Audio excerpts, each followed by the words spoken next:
नमस्कार, मैं विवेकानंद और आप देख रहे हैं न्यूज 4 नेशन। बिहार की 3 बड़ी खबरों को लेकर के हम हाजिर हैं। आज जो पहली बड़ी खबर है कि बोचहा में कल डाले जाएंगे वोट, फंसी है बीजेपी की प्रतिष्ठा। दूसरी जो बड़ी खबर है कि बिहार विधान परिषद की 24 सीटों पर जो नवनिर्वाचित सदस्य हैं उनका शपथ ग्रहण हुआ है। सीएम नीतीश और तेजस्वी साथ साथ दिखे। और तीसरी जो महत्वपूर्ण खबर है कि विधान परिषद चुनाव में जेडीयू को महज 5 सीटें मिली। अब निर्दलीय विधायकों को अपने पाले में मिलाने की कोशिश की जा रही है। लेकिन खबर की शुरुआत बोचहा उपचुनाव से करेंगे। बोचहा में जो सिटिंग विधायक थे मुसाफिर पासवान, उनके निधन के बाद अब चुनाव हो रहे हैं। कल मतदान है और मतदान से पहले सभी दलों की तरफ से यूं कहें कि आरजेडी, बीजेपी और वीआईपी की तरफ से पूरी ताकत लगा दी गई। चुनाव प्रचार के दौरान नेता सभी दल के जो नेता थे उन लोगों ने वोटरों के घर घर तक घूमा, खूब मेहनत की, खूब पसीना बहाया। मुख्यमंत्री और तेजस्वी यादव ने भी जनसभा की। बाकी के जो नेता थे वे गांव-गांव जा करके, घर घर जा करके जनता से, वोटरों से वोट देने की अपील की। लेकिन यह चुनाव इस मायने में काफ़ी अहम है क्योंकि बीजेपी ने 2020 के चुनाव में यह सीट अपना जो सहयोगी दल वीआईपी के लिए छोड़ दी थी। लेकिन 2022 है, इस बार वीआईपी को यह सीट नहीं दी गई है। बीजेपी ने वीआईपी को एनडीए से बाहर निकाल दिया है। मुकेश सहनी नीतीश कैबिनेट से बाहर हो गए हैं और बोचहा सीट अब बीजेपी के खाते में है। इस बार बोचहा से बीजेपी ने बेबी कुमारी को उम्मीदवार बनाया है, लेकिन यहां लड़ाई त्रिकोणात्मक है। वीआईपी ने भी यहां कैंडिडेट दे दिया और मजबूत उम्मीदवार रमाई राम, जो वहां से 8 बार चुनाव जीते हैं, उनकी बेटी गीता देवी प्रत्याशी हैं मुकेश सहनी की पार्टी से। वहीं 2020 में जो मुसाफिर पासवान चुनाव जीते थे, उनके बेटे अमर पासवान को तेजस्वी यादव यानी कि आरजेडी ने कैंडिडेट बनाया है। तो लड़ाई त्रिकोणात्मक है। लेकिन बीजेपी के लिए इस बार इस वजह से यह सीट प्रतिष्ठा की हो गई है। पहली दफे बीजेपी की तरफ से 2020 चुनाव में मुकेश सहनी को यह सीट दी गई थी, बाद में अब ले लिया गया है और वहां से अपना कैंडिडेट दिया गया है। और दूसरी जो बड़ी वजह है जिससे बीजेपी की प्रतिष्ठा फंसी है, क्योंकि भाजपा को अपनों ने ही घेर रखा है। पूरे चुनाव प्रचार के दरमियान बीजेपी के जो कोर वोटर थे, बीजेपी समर्थित जो वोटर माने जाते हैं, उन लोगों ने भाजपा के जो नेता थे उनकी खूब खरी खोटी सुनाई। जहां भी बीजेपी के नेता जाएं, कहीं ना कहीं उनको विरोध का सामना करना पड़ा। खास करके जो सहनी समाज के जो वोटर थे और जो भूमियार समाज के वोटर थे, उन लोगों ने जम करके भड़ास निकाली।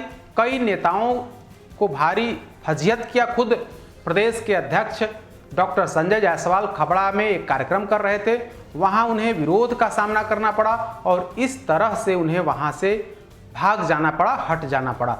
तो इस लिहाज से बीजेपी के लिए यह सीट प्रतिष्ठा वाली हो गई है, क्योंकि वहां पर जो अपने लोग हैं, सुरेश शर्मा जो मुजफ्फरपुर से विधायक थे, नीतीश कैबिनेट में मंत्री थे, वे भी विरोध कर रहे हैं।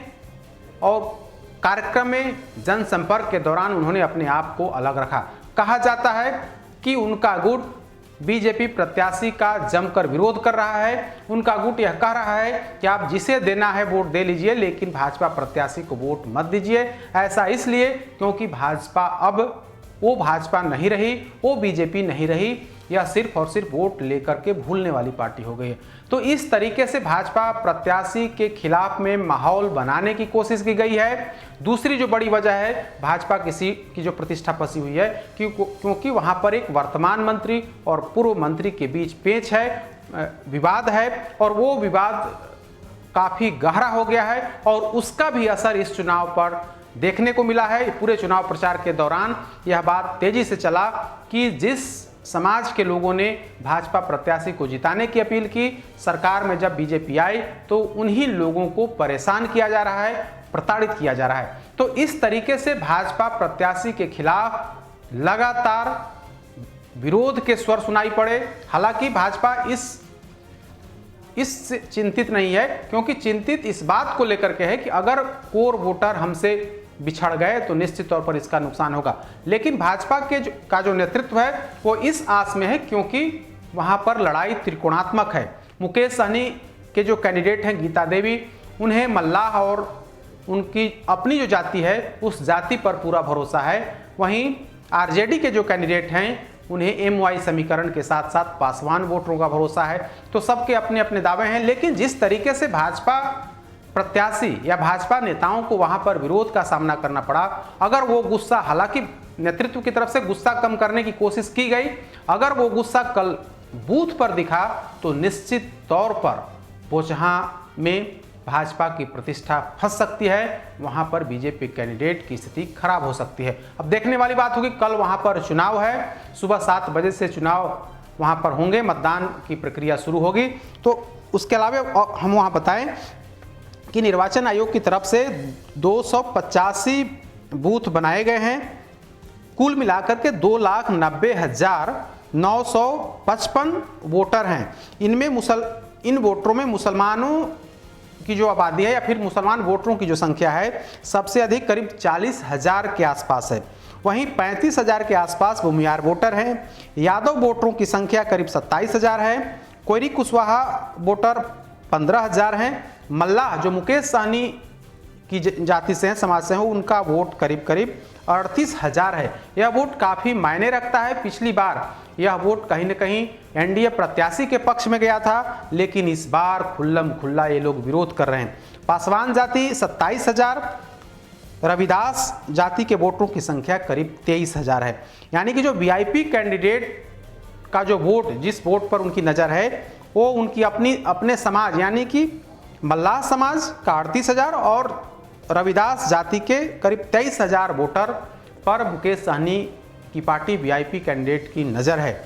वहीं अगर बीजेपी की बात करें तो बीजेपी में जो महत्वपूर्ण वोटर थे, जो सबसे अधिक वोटर थे, भूमिहार वोटर, कहीं ना कहीं उनमें नाराजगी है और इसका खामियाजा बीजेपी कैंडिडेट को उठाना पड़ सकता है। कहा तो यह भी जाता है कि इस वर्ग का एक बड़ी आबादी जो है, बड़ा वोटर जो संख्या है, वो कहीं ना कहीं उसका झुकाव आरजेडी प्रत्याशी के पक्ष में दिखा है। कई बीजेपी के नेताओं ने भी कहा कि इस बार जब विधान परिषद के चुनाव हुए और उसमें रिजल्ट में जिस तरीके से अपर कास्ट 3 भूमिहार जाति के कैंडिडेट की जीत हुई है, इससे इसका भी प्रभाव वहां पर पड़ रहा है। और कुछ जो नवयुवक है, जो कम उम्र के जो वोटर हैं, कहीं ना कहीं उनका झुकाव उस आरजेडी के पक्ष में दिखा है।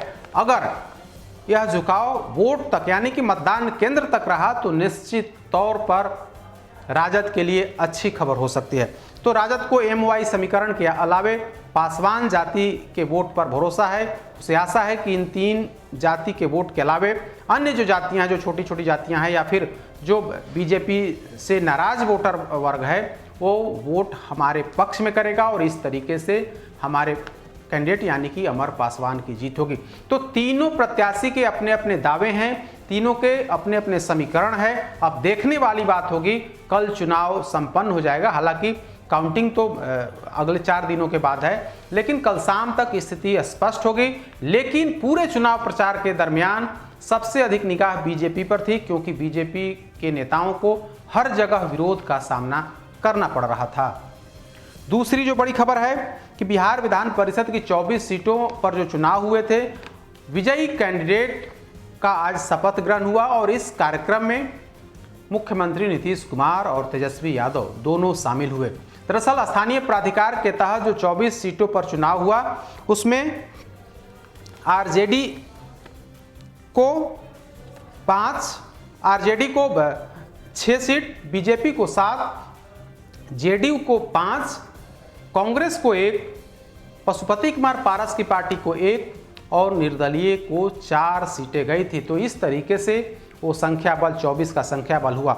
अगर जिन विजयी कैंडिडेट ने आज शपथ ग्रहण लिया है, उनमें गोपालगंज से राजीव सिंह, वैशाली से भूषण कुमार, औरंगाबाद से दिलीप कुमार, पटना से कार्तिकेय कुमार, सिवान से विनोद जायसवाल, समस्तीपुर से तरुण कुमार चौधरी, पूर्णिया से दिलीप कुमार जायसवाल, मुंगेर से अजय कुमार सिंह, गया, जहानाबाद, अरवल से रिंकू यादव, रोहतास से संतोष कुमार सिंह, दरभंगा से सुनील चौधरी, पश्चिम चंपारण से सौरभ कुमार, बेगूसराय से राजीव कुमार, सहरसा, मधेपुरा, सुपौल से डॉक्टर अजय सिंह, कटिहार से अशोक अग्रवाल, वहीं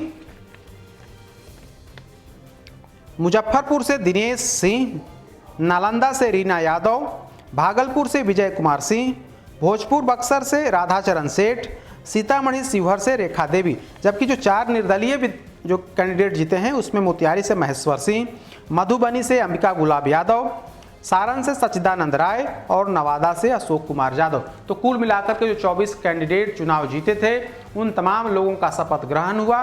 विधान परिषद के सभापति अवधेश नारायण सिंह ने इन सभी 24 सदस्यों का शपथ ग्रहण कराया।